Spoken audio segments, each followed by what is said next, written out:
The views expressed on I'm Not Complaining, I'm Just Saying are solely those of the host and don't necessarily reflect any guest or organization. Some content may be considered inappropriate or offensive to certain audiences. Hey, what's up, peeps? It's your man, Derek Terry, host of I'm Not Complaining, I'm Just Saying, where if you're going to complain, be prepared to bring solutions to the table. So, hey, once again, welcome to part 2, the definition of unchecked racism. So before I get started, as you saw the definition for racism and microaggressions, I want to let people know that the things that you're about to see, I don't know whether or not these people are racist or not. So I'm not here to judge, to say that they are or are not. That's not my call. But the things in which I'm going to show you is what we consider microaggressions. And I think I would be lying if I said that they didn't hurt. But because I've seen it for so long, and this before social media, to be honest with you, I've heard it. Then to live in a county which is the largest majority minority, you would think that you would not see these microaggressions, especially when there's anything negative that happens in this county or just any place in general. You wouldn't see it. And I'm blessed. And what I mean by I'm blessed, and I'm really giving a shout out to my high school, my middle school, and my elementary school. Edgewood Elementary, Edgewood Middle, Edgewood High School, and I know some of my folks went to Deerfield and what is now Old Post. I think it used to be William Paker. They changed it to Old Post Elementary.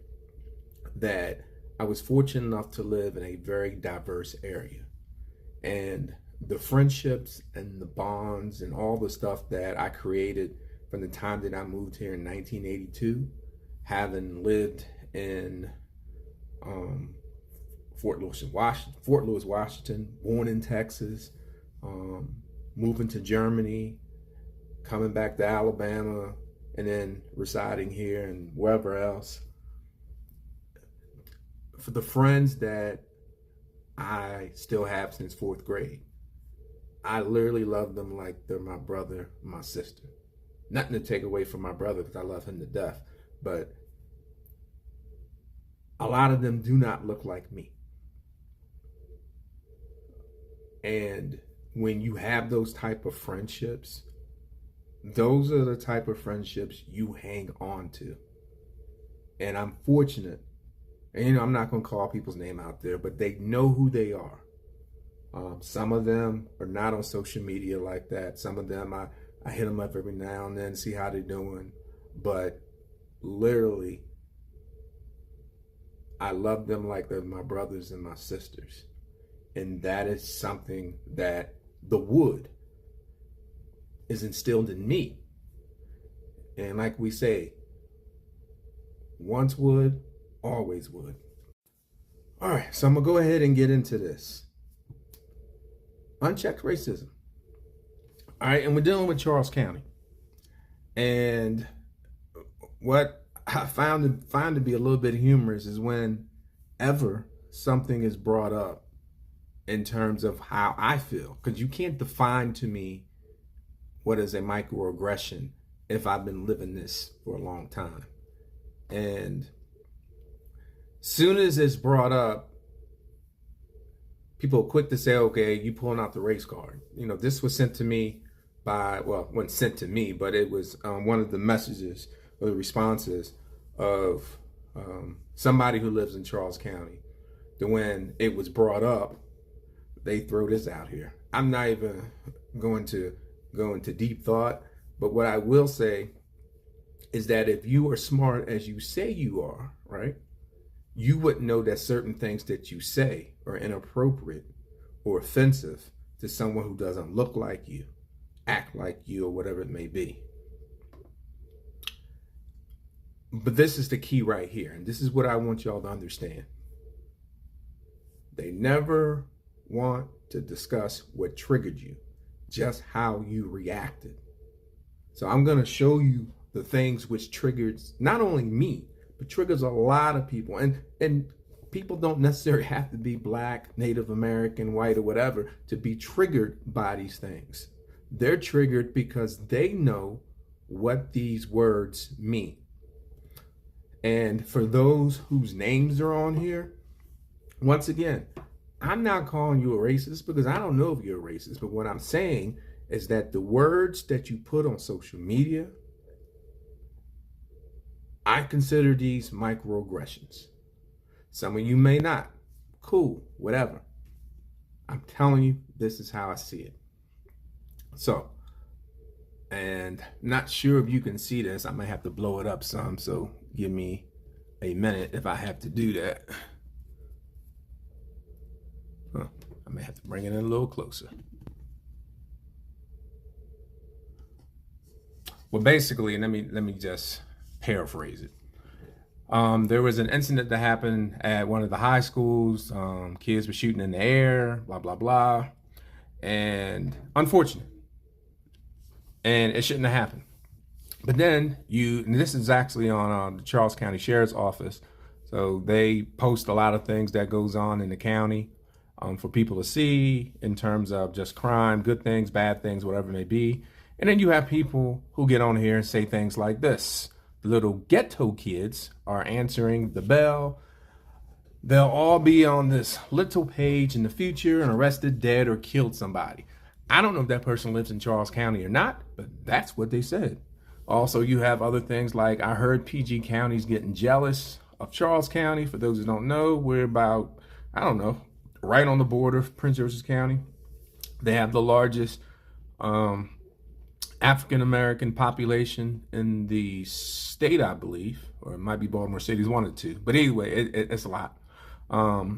I sure do miss living in Chuck County. That's funny because I actually call it Chuck County, but I call it Chuck County because of the historical racism that Charles County has had. So that's why I call it Chuck County. They may call it Chuck County for the opposite. Who knows? Shocker. Okay. You know what that means. You know, they're not surprised. But once again, they never in this particular post, they never identified whether or not the kids were Black, white, Hispanic, girl, boy, whatever. And then also, who let the trash out? So now we're being called trash.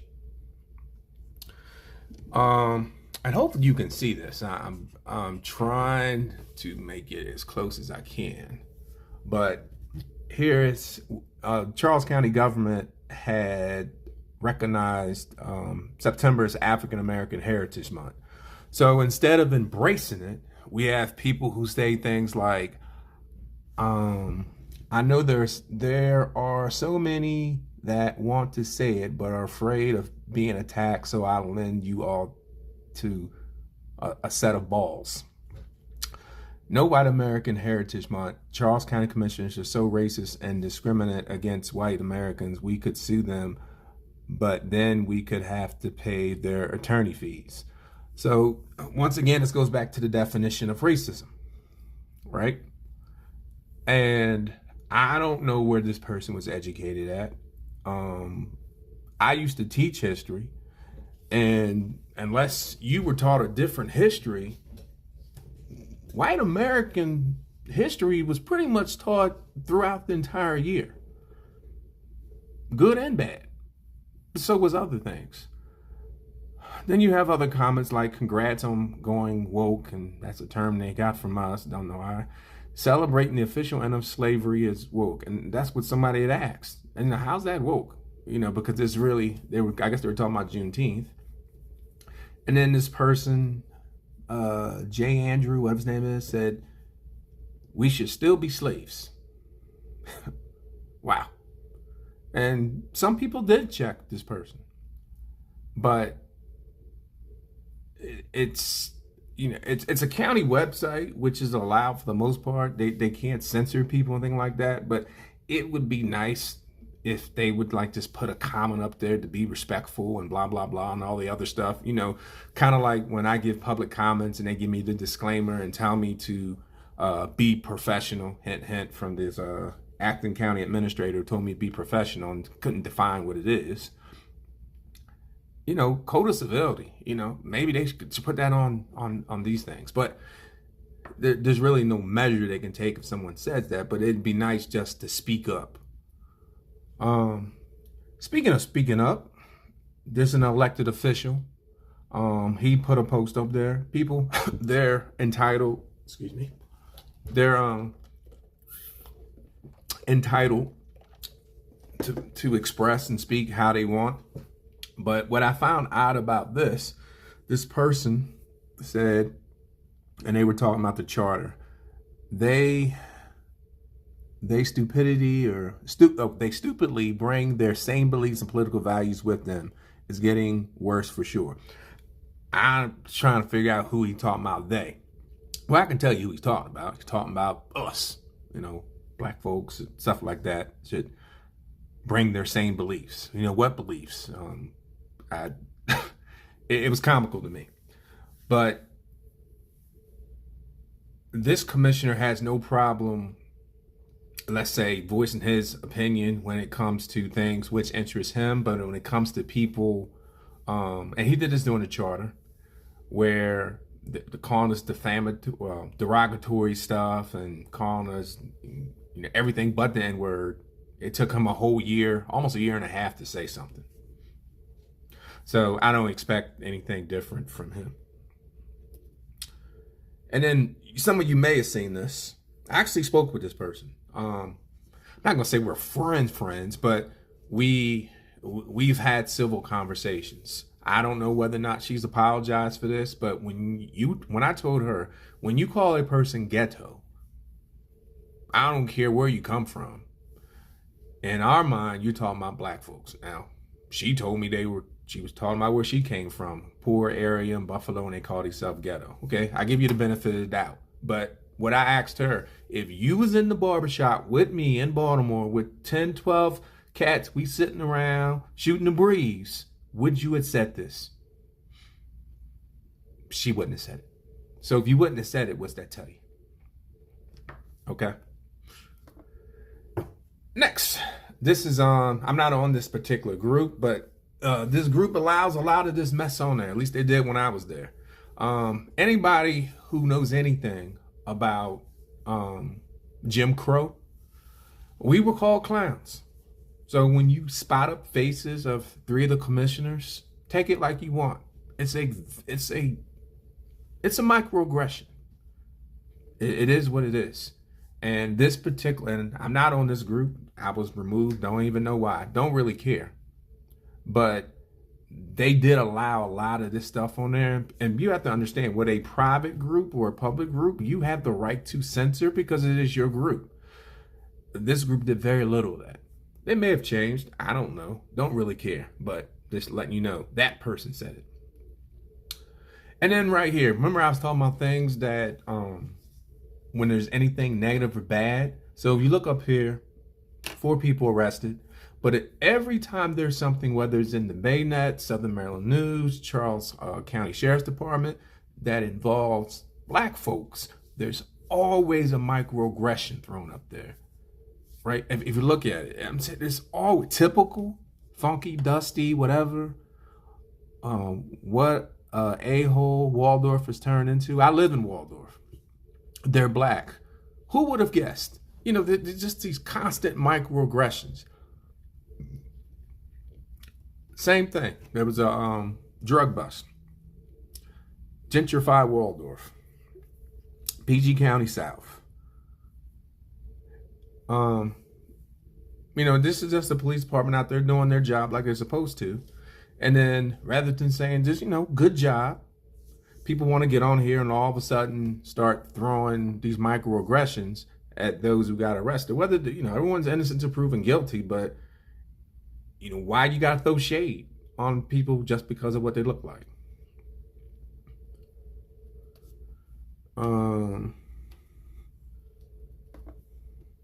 That's funny.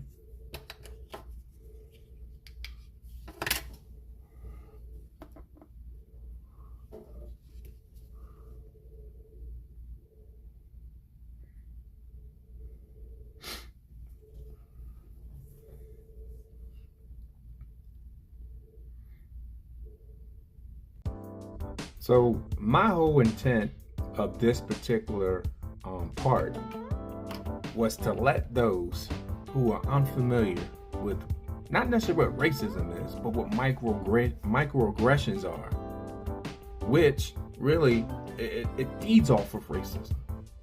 And once again, I'm not here to say whether or not a person is racist or not. They may be ignorant in the fact that they may be unaware that these words are microaggressions. They may be speaking the truth of what they feel is the truth. But I want people to look at it from my point of view. And what I mean by that is, how can we stop these microaggressions? Well, the first thing you can do, hopefully you learn the definition. But the second thing you can do is have a conversation. If it offends a person, find out why. I do my best not to label people.